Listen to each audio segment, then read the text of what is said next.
Welcome to the Wayne Bennett Podcast, celebrating West Virginia's people, places, and the culture of Southern Appalachia.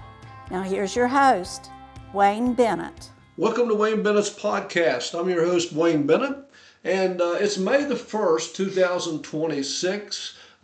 This is episode 185, May Day. I think they celebrate that in Europe as a workers' Labor Day type thing. Today our guest is a longtime baseball coach at Shady Spring High School and Woodrow Wilson High School. And he's coached some other sports too. Mr. Mark Daniel, thank you for coming by. I appreciate you for asking. Well, I think you're the first person I've had on here that from Harper or Eccles area. Did you grow up in that area? Grew up in that same area. I went to Liberty High School. Did you play, what sports did you? I know you played football. Baseball, basketball, and football. Okay. Just we sort of used to do everything back in the day, and when you finish one sport, you go straight to the next, and just a good time to be there. Who was the football coach then? Football coach was Victor Jim Marino. Okay. Basketball was Kenny Ward from the Shady area, played at WVU. Yeah. Baseball was Charlie Mancuso, who was also our wrestling coach. Okay. Yeah, Charlie, he'd come from Stokoe Junior High, and then was coaching wrestling. I forgot about him coaching baseball. And I forgot that Kenny Ward was down there as a basketball coach too. I think Kenny's still around in Florida area. I think he's in the Florida area. They all moved down there. I know the Coach Mancuso sort of started that he went to Ocala, Florida, mid to late 80s, somewhere in there, and seems like the rest of them followed him down that way. Yeah. What was the first sport you ever played? I mean, what youth-wise? I'd say it had to be Little League Baseball. It usually starts at age 9, but I think I started about 7. Yeah. My dad was coaching Little League, and you go sit in the dugout whenever they'd have a player short, they'd stick you, whether it's right field or wherever, and you sort of used to playing against older guys. Yeah, right field was Try to hide you. When I was about 11, that's where they put you in. I hope they didn't hit the ball that direction. Yeah, we had a guy on our team. When I coached minor league baseball for a while, and I had a little kid that I'd send him out in right field just to get him some playing time, and he'd have cars in his back pocket, and he'd be out there in the dirt spot playing with cars. But it wasn't a real hot spot. But now, did your dad baseball seemed to be pretty interesting to him? I mean, did he play? They didn't have baseball at Trap Hill when he was there. They played basketball. And baseball for the high school in that time really didn't start until 77 when Liberty opened. So Trap Hill just had basically football and basketball, best of my knowledge. They never had baseball, and they really missed out on some great athletes. Now, Earl Francis came from down there. Yes, he did. A couple miles away. I think he played in the open leagues or something around. Yeah, he played in the Coalfield, but he also played with the Pirates for quite a while. Yeah. Good friends with Spanky Francis and some of them. That's, I believe, their uncle, if I'm not mistaken. Now, you remember Gene Lomax from down that area? Probably one of the better athletes ever, yeah. Know Gene well. What's he up to now? He's in the Washington, D.C. area. Is he? And last I knew, he's in some type of security firm. But I've been trying to get a hold of him. We're trying to get him into the Trap Hill Hall of Fame. And if anybody ever deserves to be in it, I think it's Gene. Absolutely. A great football and basketball player, but, man, you ought to see him on a baseball field. Yeah. They just never had baseball at Trap Hill. Well, he had, when I was coaching 6th grade basketball at Sophia Elementary, and we went to the 8th grade. Richard Colcerto was the 8th grade coach. But Eccles would come over and play us, and Gene Lomax and Ronnie Merkel. And that was a good bunch. Yes, it was. A good bunch of athletes, man. And they usually beat us, and we were a bigger school, And then I saw Gene later.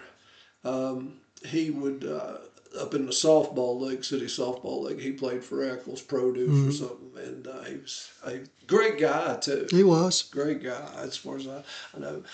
I remember seeing something in the paper, one little clipping you guys were playing Sherman. I think you was you might have been in junior high or something. You scored a touchdown, picked up a fumble or something. Or Actually, first touchdown at Liberty High School. really? Yeah, because the varsity team got shut out for like the first 4 weeks. And I think our very first game, we played Sherman at Old Trap Hill. It's where we played all of our home games. And yeah, I ran in a fumble for a first touchdown ever. Oh, but Yeah. and I remember seeing that little. That record never be broken. Had to blow that thing up a little bit. Now, when you was baseball the sport you were the best at in high school? I'd say so. Basketball was just something to sort of kill time in between. Uh, really liked football. I like hitting people, and I like the defensive part of it. Now, you went to University of Charleston. Signed with Elon College my senior year. Went down there in April and got all the paperwork and everything out of the way. And, excuse me, probably sometime in June or so, all the paperwork came back for financial aid and everything. And what was supposed to be a full ride was like half scholarship for academics, the other half was loans once we started looking into it. So I tried to get a hold of Coach Bob down there. He was Bob McBee was the head coach at Elon, but he's also the rookie league coach for the St. Louis Cardinals in the summer. Well, there wasn't no cell phones in the 1980s. It was almost impossible to get a hold of him. And the guy who I was supposed to room with, I got a hold of him, and he said, yeah, his was the same way, but he was Greensboro, North Carolina, so his didn't cost as much for in-state tuition. So just never could get the financial aid under control. So I think about 3 days before school started, I got a hold of University of Charleston, asked them if it's still available, and they said yeah. So I went down there on a Sunday. Classes started on a Monday. Now, who was the coach there? Elon, a guy named Bob McBee, and he was there for about 3 years. And I think McFessel was coaching. McFessel was at University of Charleston. Yeah. Yeah. Now at Charleston was Tom DeZeka was the head baseball coach there, but McFessel was also the athletic director at UC, and real good guy like him. And he left probably our junior year and went to St. Louis University, I believe. Yeah. And coached there a little bit, but real good guy. Yeah, he was coaching when I was down there. I was at Harvey, and that's when they had some pretty good basketball teams back with Henry Dickerson, a bunch from Beckley. There was a lot of people, Steve Licklider and those guys were down there. Henry was actually the assistant basketball coach when at UC when I was there. Yeah. And a real good guy. Yeah. Yeah, we were talking in another podcast. Henry was the first black kid to play in the Beckley Little League Major Leagues. There was a boy named Rudy Coleman had played in the minor leagues a year or so before, and back then they didn't allow black kids to play up until a certain time, and Henry was the first 12-year-old to play, and it was a different era at that time. Well, what did you play in college? At college, just baseball only. What position was? Went there to play second base, and only played one inning of second base all 4 years. It was against Ohio U. But he needed an outfielder and never played outfield before, and played left field my whole freshman year. And sophomore year, worked out second base and third base the whole fall. I thought, all right, this is okay, back in the infield. Calls me in January into his office, and he says, we need a catcher. And I said, well, we got Al. Al's a good catcher. He says, Al's ineligible. I said, there's no way, he's a genius. He had a 3.5 GPA, but he was ineligible. He dropped a class, which dropped him from 12 credit hours to 10 credit hours. So he's ineligible to play. And he said, we want you to catch. I said, I don't care as long as I'm in the batting order. And caught the whole year, loved it, wanted to keep on catching the whole year.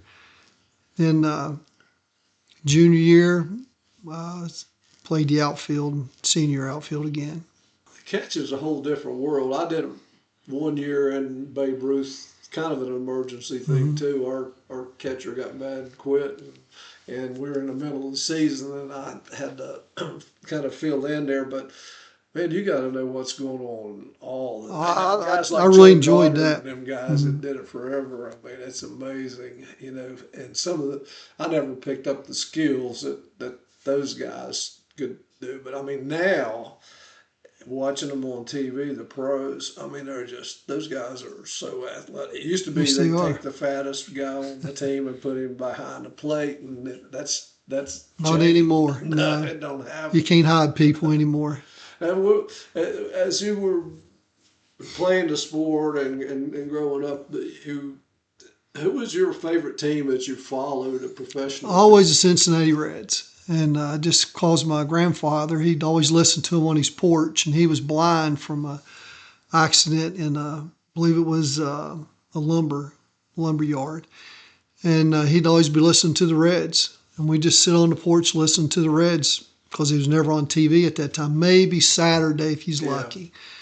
And I always followed Cincinnati and still do today. yeah. That was kind of the same way with my situation. I'd go to sleep at night. I got a transistor radio and go to sleep at night and listen to Joe Nuxall and Marty and those guys. And I mean, it Best was group ever. and wake up sometimes in the morning and my radio was still going on. Same way. But they would, but it would just that kind of thing. But I started following the Washington Senators because it was one of the first trips I ever made on a Little League excursion. Okay. And even though the Senators couldn't beat anybody, that was an experience. And so that's two of the teams I followed. Even now, I kind of lost a little bit of interest in the Reds when Marge Sharp was there. I don't know why. Bad I mean, owner. they won. They played pretty good for a couple of years. Won it But in 1990 when she was there, but not a real good owner. yeah, but they're hot right now. Yes, they are playing really good. They have a good name. Hope it keeps up, you know. But what about baseball movies? I've never seen a baseball movie that I didn't like. I mean, I agree with that, yeah. and any in particular you? Major League's good. Of course, Sandlot gets a lot of recognition. Oh I yeah, always thought Love of the Game with Kevin Costner was really good. The Natural. I know I'm leaving some out, but there are always some good ones out there. yeah. If I had to.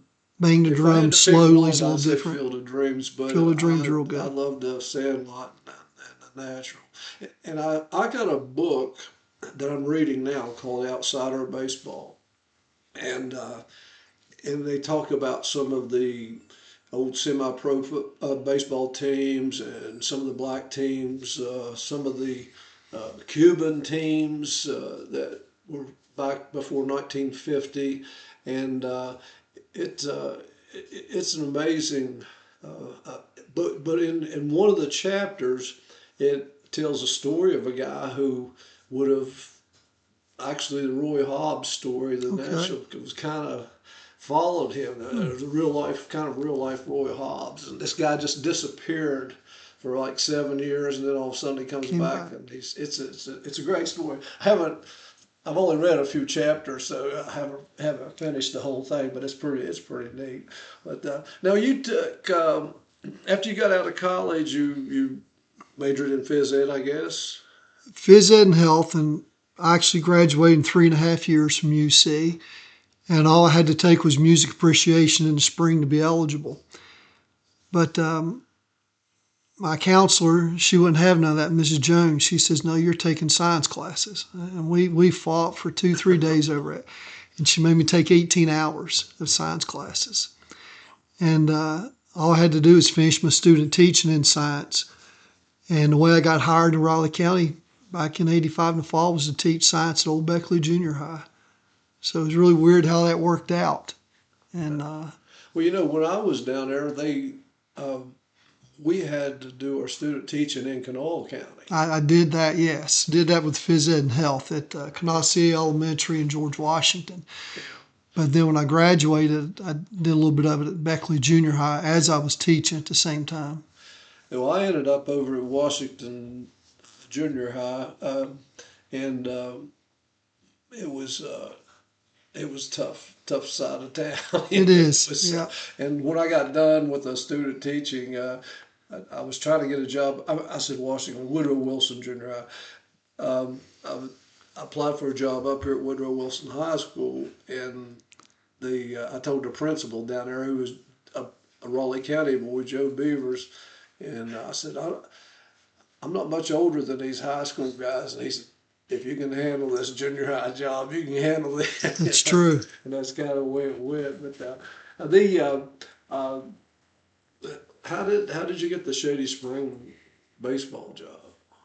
Started out doing junior high football with Everett Mills at Stratton. Did that for 6 years. And Dave Sievert got a job at the Board of Education, so he had to give up his teaching job and coaching job, and it became available in 1990. And I got it real late in 1990 and coached there from 91 to 96. And then they combined Beckley Junior High and Stratton. And when they put them together, I was low man on totem pole and got sent to Clear Fork for 6 years. There's just no way I can make it from Clear Fork to Shady Spring to catch a bus for a baseball game. So I was only there for 6 years and really enjoyed it out there. Had some good teams. So you first got the job, you were at Beckley Junior High. Beckley Junior High. Yeah, so that was easy to drive. Yeah. And did you guys have some pretty good teams? Had some real good teams. So the first year was really, really good, but got beat by Independence and Joe Goddard. Well, that was the year they'd won the state title. And we think they won the state in the section that year when they beat us.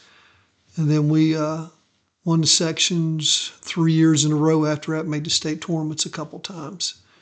And the state tournaments, we ran into a good Wayne team, had a boy named Jonathan Atkins pitching. He went on to Oklahoma State and pitched several years in the major leagues and Korean League as well. And in the Woodrow job, you had never worked at Woodrow until Coach Parham retired. Parham retired, and I was still at Clear Fork at that time. And This is around 2000. 2000. And had to day of games, had to change the schedule phys ed with everybody so I could leave to get to Woodrow to catch a 2:30 bus to go wherever for an away game. So on away games, I wouldn't have planning or lunch that day. I would teach those classes during that time to leave early. And did that for 1 or 2 years, and Von York retired at Beckley Stratton. I got the phys ed job there, which made it a little bit easier. But you never were at Woodrow? Never actually taught at Woodrow, no. Do you think that was hurt? I think in some ways it would have helped recruiting kids, but also at Beckley Stratton, I seen them and got to know them really good for 3 years before they got out there. And so it worked out. Yeah. Now, when you took the job, your first 5 years, right off the bat, you had some pretty good ball clubs. Had some real good ball clubs, did real well. We traveled a lot, went to a lot of different states, played a lot of good teams. But there were some good players out there on the other teams as well that ended up playing in the minor leagues and a few major leaguers. But we had some really good teams, yeah. Now, I know one of those years, first you guys went to Cooperstown and played. Went to Cooperstown probably 2003, maybe, something like that, and then tried to make that trip once every 4 years. Yeah. That way, every kid who played baseball there for 4 years had been at Cooperstown and played a game there once during his time there. So it worked out. It was pretty good. Snowed every time. Went 4 times and snowed all 4 times, and they got the field ready for us.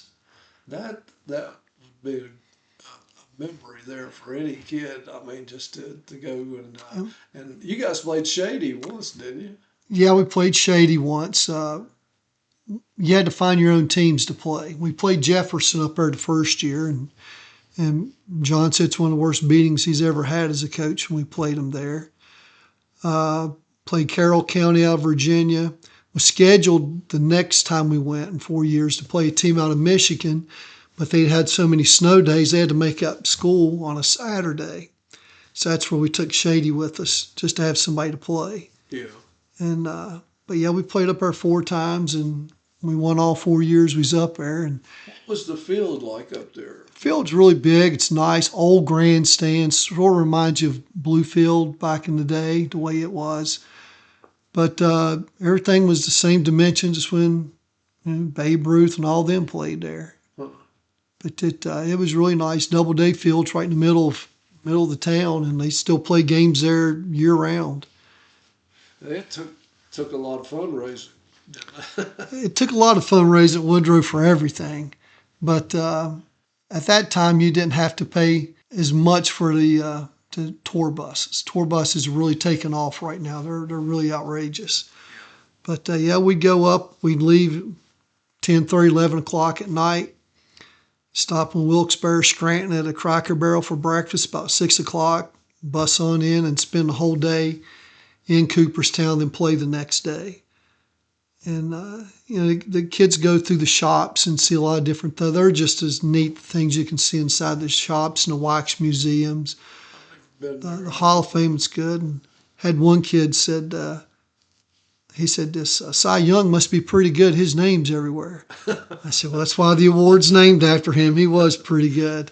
Have you been to the museum, Cincinnati Reds Museum? Yes, a lot. Yeah, that's up there. It's one of the better ones. Of course, you could have a baseball card made with your name. They send it to you, an email or something, and then they you can't make a copy of it though. I tried to make a copy of it. No, that didn't work. And then they had a broadcasting station there. I loved that. I tried that. That's pretty interesting. Yeah.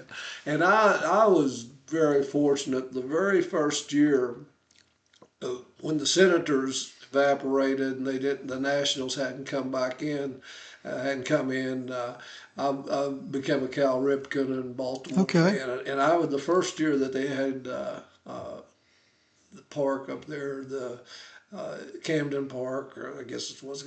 It was amazing. It was ahead of its time. Of course, now a lot of them have caught up with it, but it was something else. Cal's pretty good size. He's a big man. Met him a couple times. Him and Billy's brother. They're big. Great. I wish there were more people like Cal Ripken. He was the kind of guy that took a little time, signed up stuff for kids. He stayed with the same team, which he could have gone anywhere. Don't happen much anymore. No, that money. I was talking to a friend today, and this morning, actually, we were talking about what some of the old players played for before the Kurt Flood thing, and free agency, and what they get now, and it's just I'm not sure it's a good thing or a bad thing. But now you went to you coached at Woodrow for 19 years, I guess. Yes. And you guys made the finals. That's back when Jefferson was. Yeah, he was in a big run there. Yeah. Then they split his school in half and made a new school out of it. But they only took 4 teams back then. Yes. Yeah. Do they take more? Going to 8 this year. It'll be the first time they're going to 8 teams. Yeah. And that's kind of a positive, negative thing, because it used to be if you had 1 or 2 good pitchers, you could get by for the whole season. But now, especially in an 8 bracket, and you got the pitching limitations now that you can only go 110 pitches in a day. Then you have to take 3 days off, which is good. They need that. Yeah. Should have had it all along. Yeah. But I'm glad they're taking 8. But because back in the old days there were some good teams that stayed home. And just like in football, it used to be just 4 teams or so to make it. Now you got 16. And yeah, I can remember when Joel Hicks was coaching the one year when Beckley was undefeated and didn't make the playoffs and had beaten Bluefield, who ended up winning the states. And it was just one of them things. But now while you were coaching, like I said, you did a lot of innovation. You created a dugout club at Woodrow. I guess that was a fundraising type thing. Just a fundraising thing, yeah. Because my first year there, we didn't even have uniforms. They didn't take up uniforms the year before. And I had to get on the phone and call all the former players from the year before and say, hey, we need your uniform. I had to drive to Morgantown to get one of them. And so we started fundraising, trying to get uniforms for the next year, and raised over $4,000. And then the next year, went to spend that money, it was gone. And I said, well, where's it at? And they said, it's paying your debt off. I said, I don't have a debt. And they said, yeah. They said, when Tom retired, he left a $34,700 debt, and you get no school funds until that's paid off. And I said, that's the first I heard of that. So we had to fundraise a lot of different ways, and the Dugout Club was a big one that we could be tax exempt and could get grant money, or people make donations and get a write-off for it. And that helped to buy uniforms, baseballs, take trips, make improvements at the field, and buy bleachers and stuff like that. So the Dugout Club was actually a nonprofit It was a nonprofit. organization. Yeah. Okay.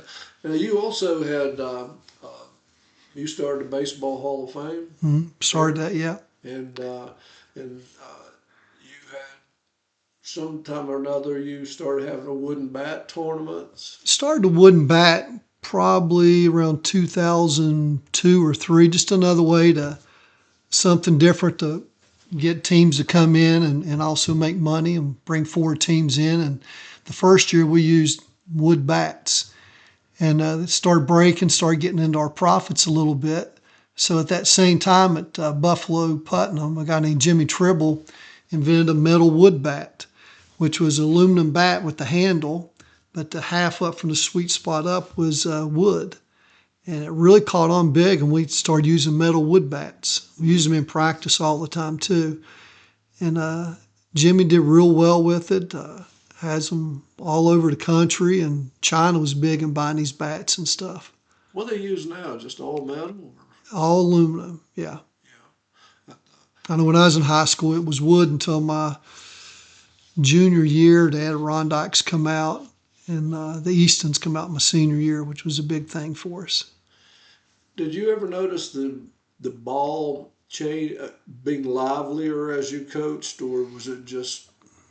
I don't know if it was the ball as much as it was the bats. Yeah, of course now they got to have a -4 from inches to ounces, and at the beginning there was no regulations. You could have a -8, -12, and just the ball would jump off the bat. Yeah.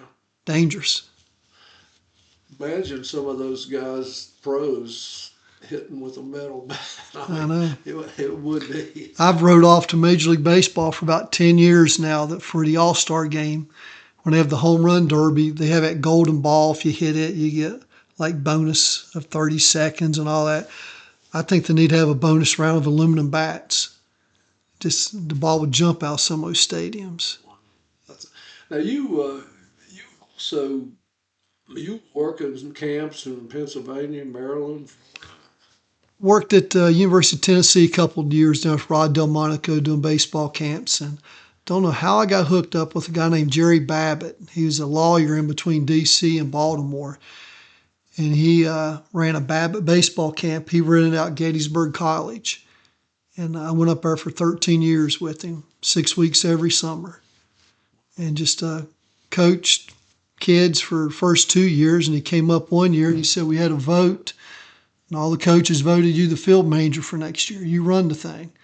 So for the next 11, I would just hire my own coaches and have to get the fields ready and the equipment and all that stuff. And it was a lot of work, but a lot of fun. Yeah. Really enjoyed it.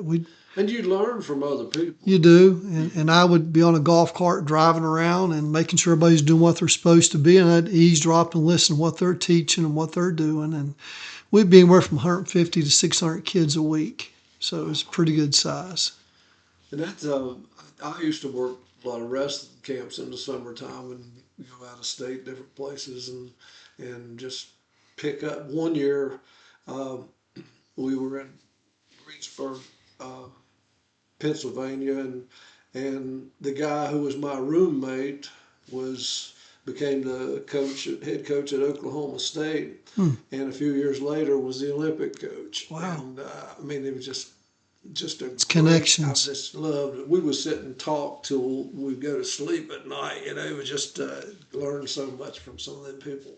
But now you were talking about the fundraising part. I remember right around that time, 2004, something like that, Woodrow put a freeze on the sports spending, didn't Yes, they did, yeah. And you couldn't have buses or nothing. Wow. Yeah, we had had parents drive, and one time we had to go to Huntington High School, probably about '05, maybe '06, and we had some parents didn't show, and one boy took off driving with some players in front of us, and we didn't know it. And usually there's one coach at the front of the line, one coach at the end of the line, and everybody in between. And he got way ahead of us and about had a wreck. Yeah. And the board changed it the next year and put buses back out, which they should have had all along. Well, see, we used to take, when I was coaching over there, we had vans, and we would take some in vans, and then I think statewide, I think the bus drivers started putting pressure, well, they don't have a CDL license, they don't have this, don't have that. You're taking money away from them taking trips like that. So they cut that out. Of course, now it's hard to even get buses, until the guys get all their runs in.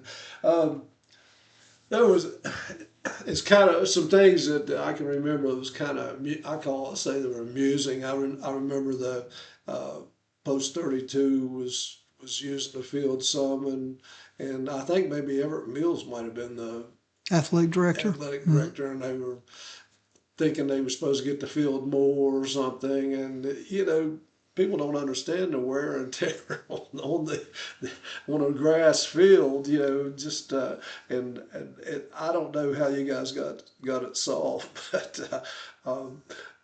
then you had one time I remember I thought this was kind of funny, but you were coaching, and of course Greenbrier East was a big rivalry and everything with Beckley, and the guy comes up to bat and has got a big chew of tobacco in his mouth. and you had to get the umpire's attention. Well, he kept spitting on our players' feet. The guy, he was playing first base. Every time they get there, he'd be spitting on them. And we ignored a lot, but just that got a little bit carried away with it. I can't believe the coach would let him do that. Or the umpires, they had to see it as well. Yeah. But the umpire behind the plate had a dip in, so he wasn't going to say nothing. Well, we were having a football scrimmage up at Park one time, and we had referees and stuff, and there was 4 teams, but one of the teams that was there, the ref come over to me, and the coach of that team, I won't mention the team, but the coach of that team was just really fired up, getting into the scrimmage, and the ref come over to me and said, "Man, that coach is drunk." He said, "He smells like alcohol, and he's crazy and everything." Well, I went over there. I was the athletic director. I wasn't the coach at that time. I walked over, and I asked him. I said, "Man, I think you've been drinking." And well, he took a pouch of tobacco out of his pocket, and he stuck the tobacco in his mouth, I guess so to disguise the alcohol. Yeah. And I said, "He can't be chewing either."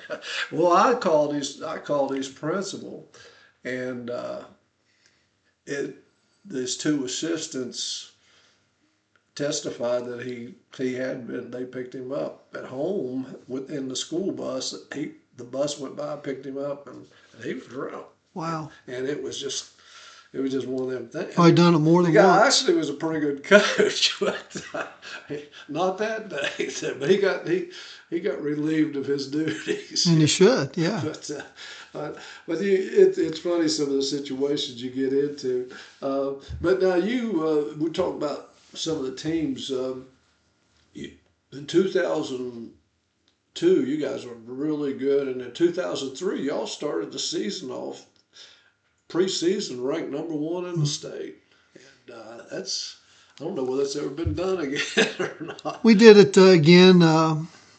07 we was preseason number 1. No, 08, because 07 we was a state runner-up and had 8 returners coming back, and we were loaded. We were young, but we were loaded. And out of those 8 returners, we lost 7 of them to injuries during the year.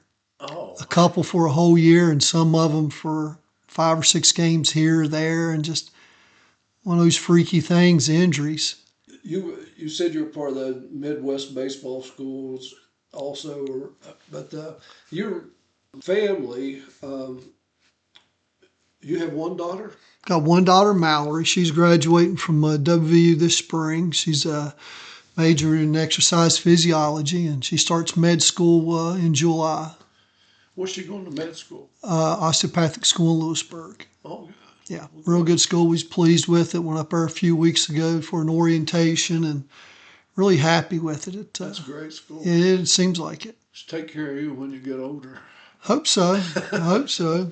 Another little controversy, you guys, not a controversy, but when you guys were in the MSAC, one year when y'all had a good ball club and everything, they didn't pick one player from Woodrow on the all MSAC team or first team or second team. Couple years. Or Greenbrier East, yeah, because Greenbrier East quit coming to the meetings, and their center fielder was really, really good. And I told them they had to vote that over. I said, kid from East, although it's our rival, I said, he's the best center fielder in conference, and they put him in. But, yeah, we'd have kids.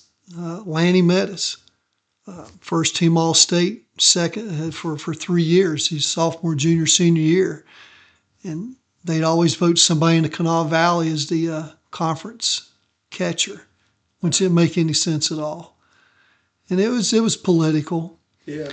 I know that we had the MSAC playoff games, and one year the East would host all the West teams and vice versa. And then the one year they changed it and said, well, whoever is the best team in the conference, they get to play home games. Well, that was us. We'd won the conference in 03 and 04, and we're supposed to host all the games at Woodrow.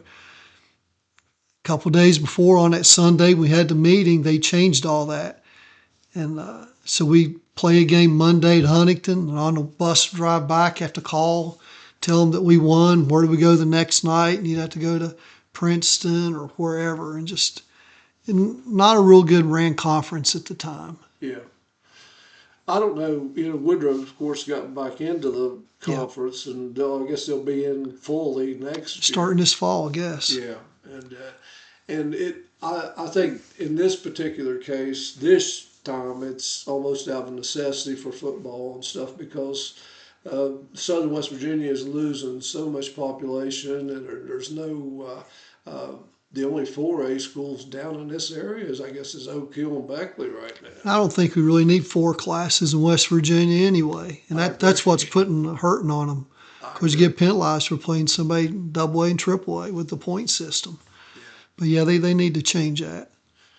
Yeah, I totally agree with that too. I mean, you look at our neighbors like Ohio, Pennsylvania, and Virginia. I mean, that's a different story, but they've got, some of them's got more teams in one class than we have in a whole state, period. I was talking to a friend of mine in Dallas, Texas on Monday. They've got more high schools in Dallas, Fort Worth area than we got in our whole state. Yeah. Just, we're losing population big time.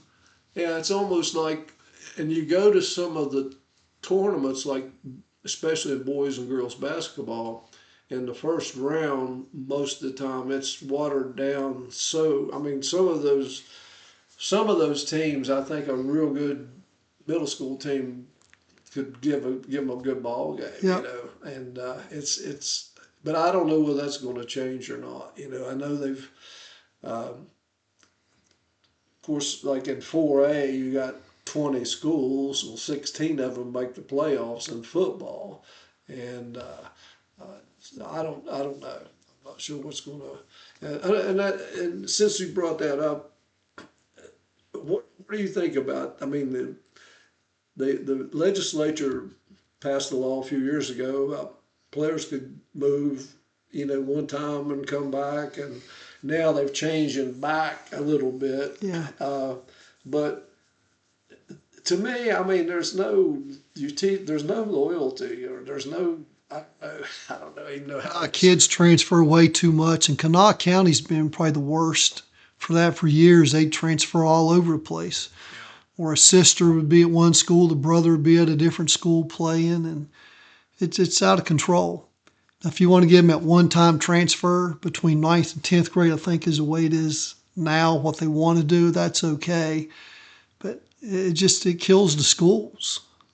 But you see it in professional athletics too, with free agency. They're jumping all over the place. Yeah, yeah. I think I think the NCAA did the same thing. I mean, those guys, they for their fourth year in school, they've been to four different schools. And your tax for your credits for your classes are not going to transfer in all those too. I don't know how they're going to get a degree. Yeah, it's yeah. There's a lot of good things about the athletes in travel sports and things like that, but there's a lot of bad things too. And the same thing I always said about ESPN. I thought when ESPN came along, it was the best thing ever happened to sports in a while, but it's also the worst thing that ever happened because they tell you when you play, they tell you what night you play, They tell dictate you what all time of it. you play, and it's just.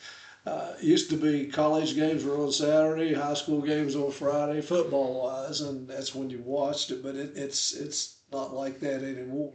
Now you have mentioned your daughter, and I remember seeing this one time that she was first in the nation in the Stride program. What was the Stride? It's like a science program, sort of computer based, and you just answer a bunch of questions. It's sort of a game type thing. I really don't know all the details. I sort of forgot about it, to be honest with you. But yeah, she had like the most points, answered the most questions out of anybody in the U.S. for it. Kind of like a geography bee. It's sort of like it, yeah. And she really does well in her science classes. And matter of fact, at WVU, every one of the chemistry classes, she's been the highest scorer every year. Wow. Not just in the one class, but all the kids going through the chemistry. You take them extra science classes. I don't know. I always liked chemistry, but she did it on her own. She works hard at it, and she's going to graduate with a 4.0. Now I had you coach wrestling, didn't you? Coach wrestling for 2-3 years, helped Shannon Ross just so we'd have a team at Beckley Stratton.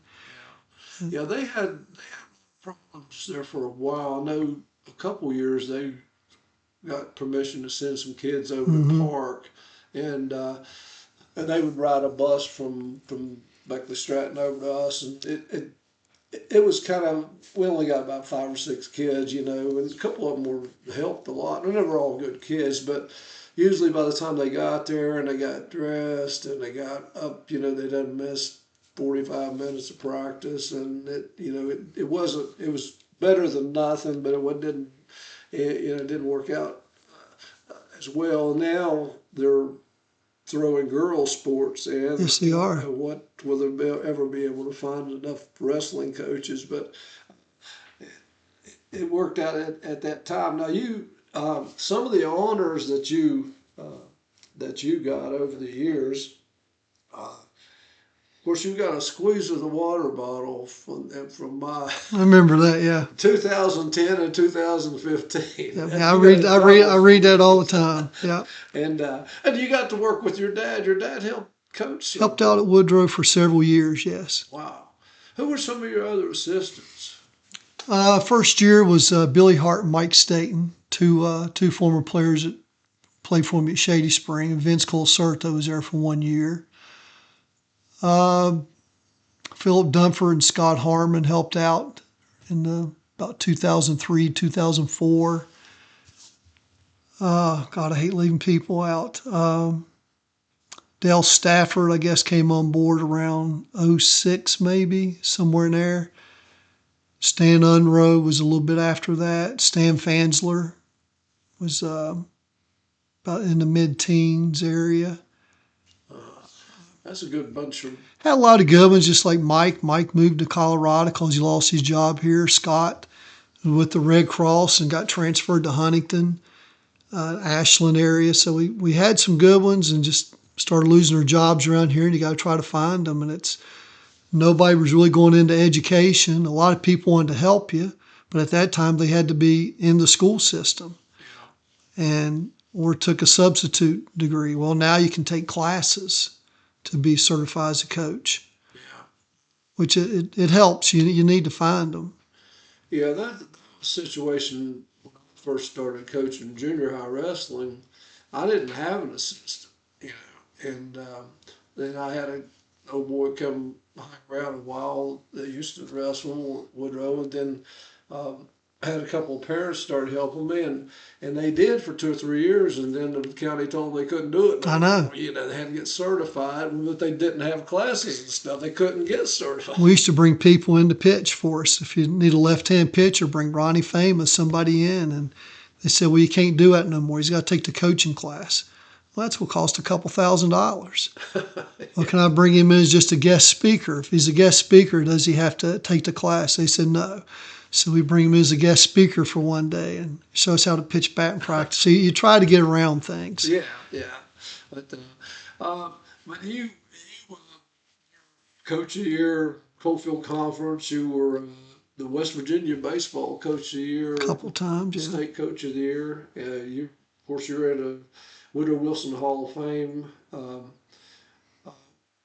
They still do a little bit of that. They don't. Yeah, they've went through about 5 different head coaches, and they just have sort of dropped it. And I gave them a list of about 15 players about 2 weeks ago, and gave them stats and told them these guys need to be in, and hopefully they'll pick it back up.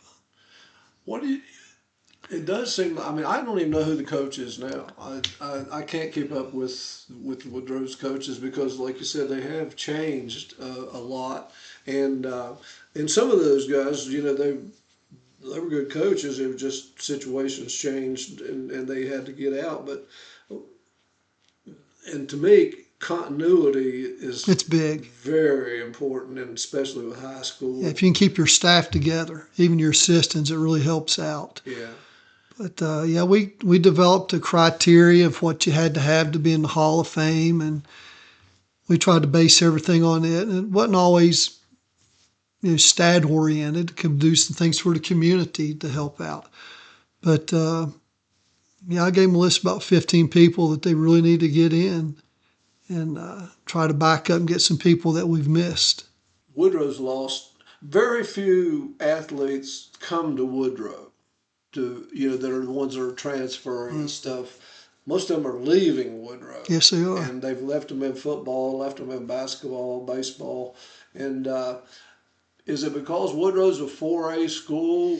Because they changed coaches? They haven't changed in football or basketball. Yeah, I think a lot of it has to do with coaching and a lot of turnover. And we had several kids that wanted to transfer to us back in around 2002 to 2008. We had a lot to want to transfer, and the school wouldn't let them come because your principal can turn them away.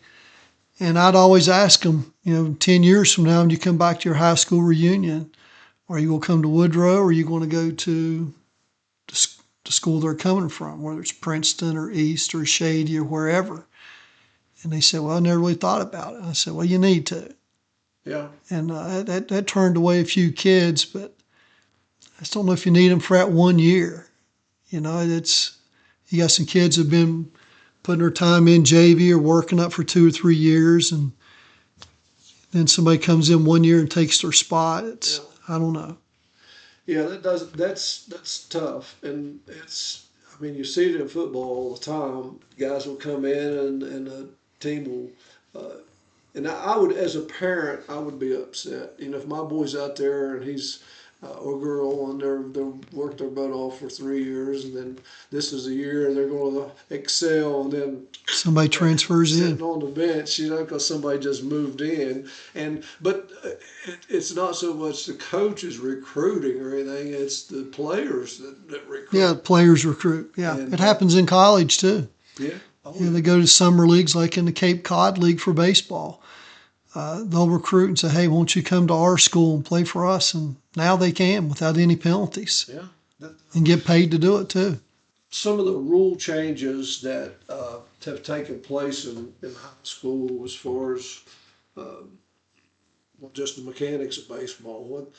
Or rule changes in baseball. I like speeding up the pitcher. Mm-hmm. I like that. How many times you can step out of the box, and I like it. I don't really like that in major leagues you can only throw to first base or second twice. I don't really care for that. But I think speeding it up with the clock is good. I know it's really helping the college game a lot. High school, I don't think it'll ever happen for finances. Can everybody afford to put 2 or 3 clocks up to run a 30-second clock or 20-second clock. It's hard to find anybody just to keep score. I know, it's tough. But I know they've, I think that's one of the bigger ones. High school, just little changes now. The pitching rule, I think, is good, where we put a limit on pitches. They also have one where your DH can actually be a pitcher now. It's just sort of a little game management thing. I think it helps out a little bit. What about facility ones? I mean, you got some of these places now, even some of the small schools, single-A schools, that benefited from the natural gas wells up in the middle part of the state. I mean, some of them got turf fields, or at least turf on the infields, and it's really changed the games a lot. Well, Kanawha County is turfing every baseball and softball field in the county. And not just infield, it's infield and outfield. But one of the first places to turf it was Winfield High School. And I know I'd go to the ABCA baseball convention every year, American Baseball Coaches Association, and I always run into Dave Winfield. And he said, there's a Winfield, West Virginia. And I said, yes, there is. And it's the only one in the state that has a turf field. And he'd remember that every year I'd see him. And he'd ask the question, anybody else get a turf this year? I said, nope, just Winfield. And now it's probably 15, 20, 30 different schools have it, which really helps. Practice time, playing time. I know I spent a lot of time there mowing grass or leveling the field, putting dirt. Shady Spring, between my first and second year, we always got rained out. The water would come into the first base dugout. So we had to raise the whole, probably about 3 feet from the mound to the dugout area, 32 inches. Just brought in that much dirt and leveled it out. And we had to do a lot of things like that at Woodrow over the years to try to level that field out and make it regulation. And if you had a turf field, it would be a whole lot nicer. Yeah. Of course, it seems like almost every high school now in the state, it's not, but almost a large majority, almost all the football fields are turf now. And it's needed. Yeah, your middle schools are playing there, soccer, band practices there. Yeah, it's something that's definitely needed. Usually a football turf only lasts about a regulation about 8 years, 8 or 9. It starts threading up, and those things aren't getting any cheaper. But it's amazing, and here we are. I'm an old coach, but it's hard to explain to somebody. Well, we put this $3 or $4 million football field in, but cutting 140 teachers this year. Yeah, I know. It's kind of hard to explain that, and I can't explain it. Now let's go over. I want to go over a few players that you've had. Sure. And these are guys that were made first or second team All-State. And I mean, I know you had some other players that were very remarkable, but Brandon Yost, he's an old Park Junior High boy, and Brandon Gravely, both are Park guys. I think Gravely might have wrestled for me one year.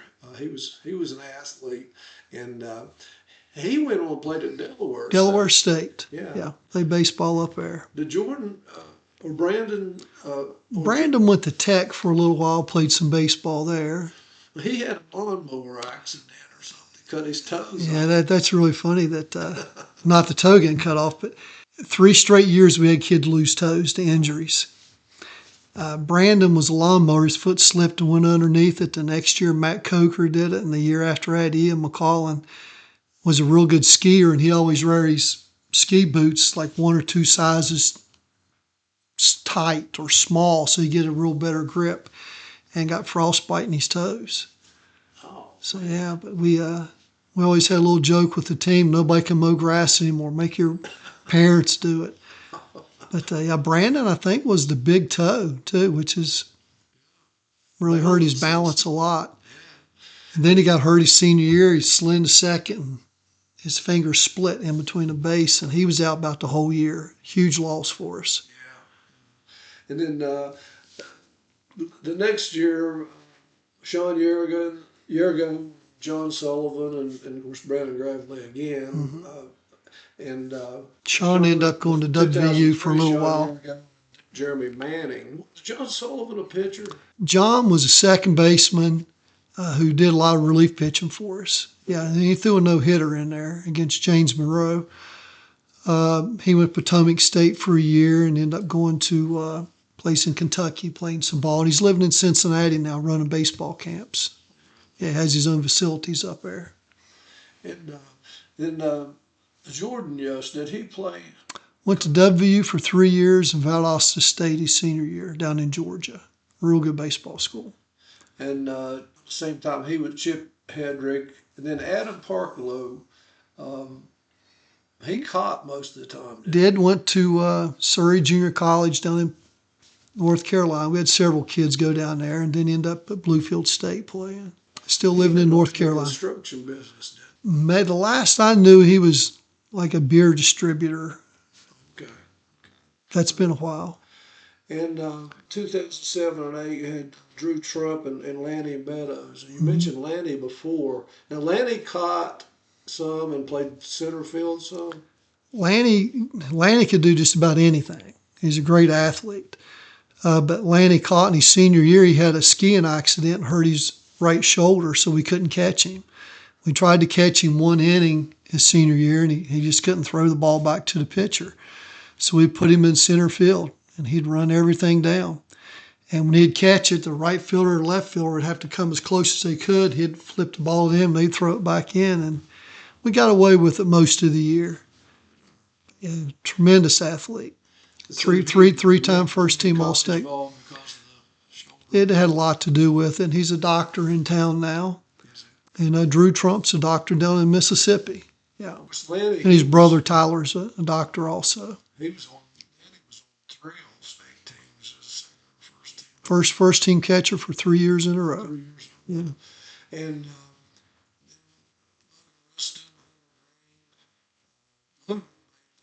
first team All-State 1 year, second team. The next two, yeah. Then Logan Hunter Greco was in that area with him too, and Logan ended up going down to Surrey Junior College down in North Carolina for a year, then played at Bluefield State as well. Mike Mayola made either second or first. He made first team 3 years in a row. Made second team his 9th grade year, I think. Yes. Ended up going to West Virginia Wesleyan. He was that dominant. I mean, he was. Him and Sean Urigo were both very dominant pitchers. He was the Mayola family.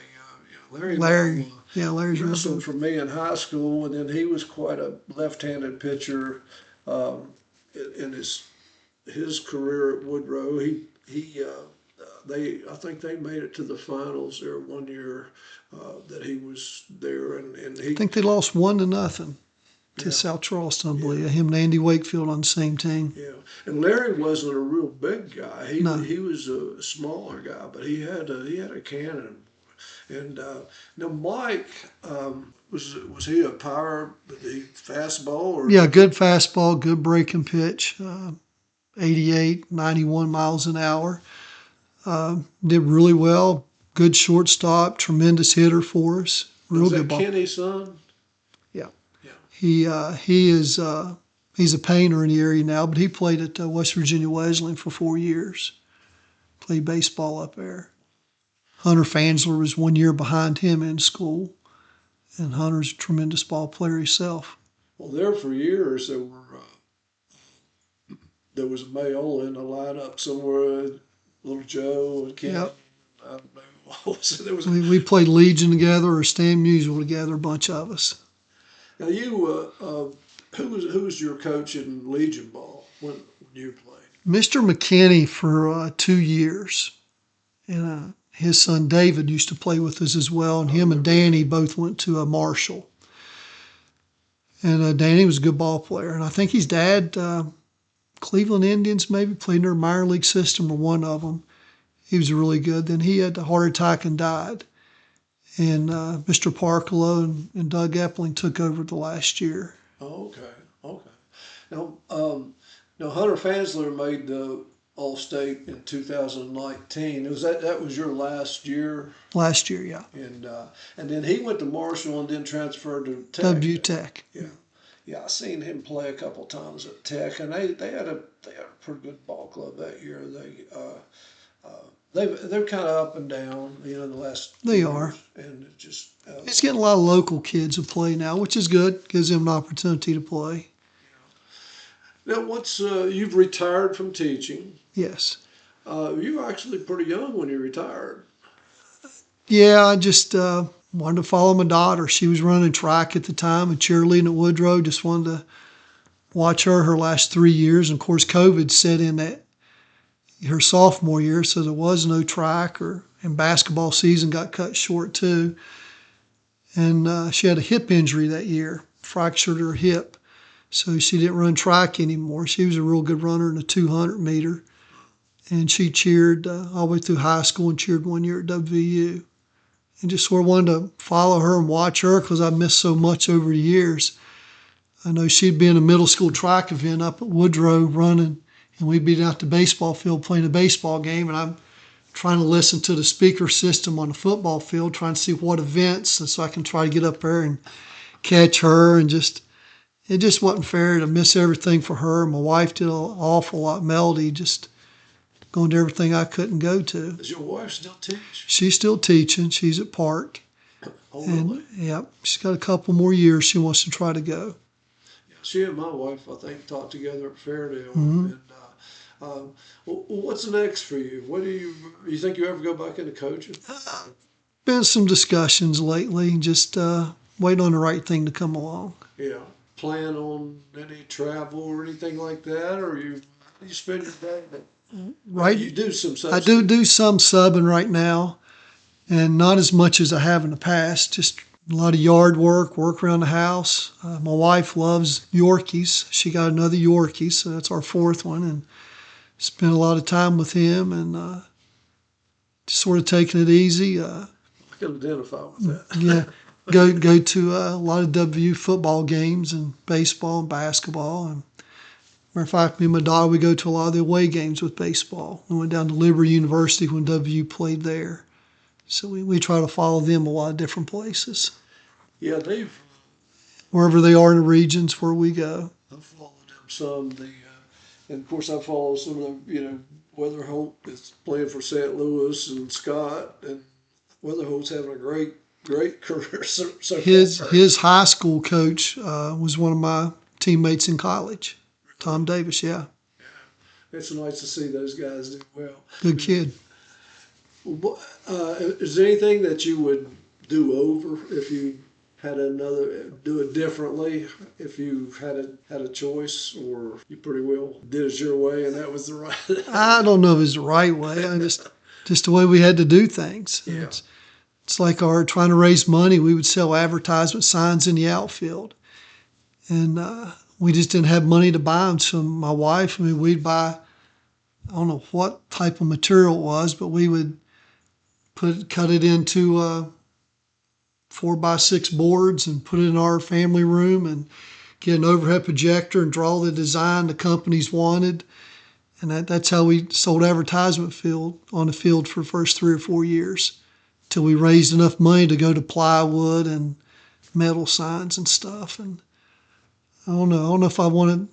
We did a lot of that stuff, and just to raise money, and it sort of killed you. Did you ever think about umpiring? I did it in the summer just so our summer league teams wouldn't have to pay any money. I would umpire behind the plate just to play the games. Yeah. But I thought about it some, but I like the coaching aspect a little better. Yeah, like you said, a lot of the guys coaching all the sports, they don't know what people have had to let go through in the old days. When I first got to Park as I was a football, wrestling, and track coach, and it was just a different world of what it is now. Of course, we had a lot more players now. Yes. I went out and watched a middle school football game the other day, or during the season, and there were 35 players out there total on both teams, and I thought I would go crazy. With 17 guys or I know. 18, I mean, it would drive me crazy. But it's just like I said, the school populations have changed and things have changed over. But well, Mark, I appreciate you coming by and talking to us, and if you ever want to come back, we can always talk some baseball. I always talk some baseball. When I was at Woodrow, we played 3 kids that were #1 draft picks in the country. Just thought that'd be interesting. '07, Matt Wieters was the #1 pick by the Baltimore Orioles. We played him in high school. The very next year, we played Justin Smoke, who was the #1 draft pick by Texas, and Corey Jenkins out of Dreer High School in South Carolina. We played against him. He was Boston Red Sox #1 pick. So we played against some real good teams. We had some good athletes as well, but we played against some real good teams. Did you ever have anybody that got any professional interest? Chris Metrick played a little bit semi-pro ball, Yeah, but he was really the only one that we had. yeah. Well, I remember when my oldest son played, and we would go to, and I know some of them were just kind of, they were looking for certain players, but we would go to like a Oriole camp or I can't remember, St. Louis camp. One day it was kind of a tryout Yeah. thing, and they'd come in and they'd run the first and they'd run the second and they'd throw a little bit and this and that, but usually they had like one guy there that they were looking at. They might be 60 of them there, but you could tell who Yeah. they were really looking at hard. And I don't even think they have that anymore. Now those are starting to thin out a little bit. Just so much out there now with that you can scout them other ways Yeah. with computers and Twitter, and just there's a lot more stuff out there for them. That's a good thing about the technology, I mean, but I like technology, but I kind of like to see it live too. I do too. And then what do you think about the robot umpires? No, it's got its place.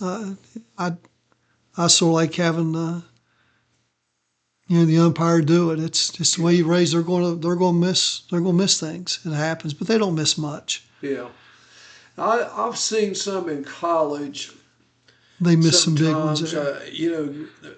I watched the game the other day, and a guy that umpire really liked the low strikes. I mean, he liked the low, and then you get to somebody else, and it just. But that's part of the game. You got to adjust. Yeah, basketball they call different ways, football different ways, and it's just up to you to adjust how they're going to do it that day. I've seen basketball games that they call not pros, but I've seen some they call every little tight thing, and then others. I kind of like them when they just let them play. Let them play. And I mean, unless it's just totally flagrant, And I noticed that.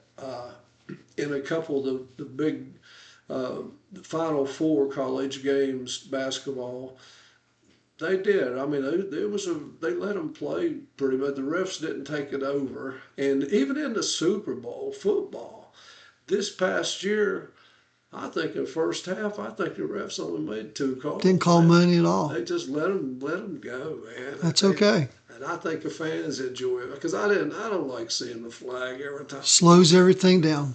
Yep. Well, listen, I've enjoyed talking to you, and like I said, you're more than welcome to come back and see us. And appreciate it. Thank you. Anybody else that'd like to be on here, you can hit me up at awbennett50@gmail.com, and we'll get you on here. And until next time, remember, if you're not dead yet, you're not done yet. And this is Wayne Bennett, and God bless you.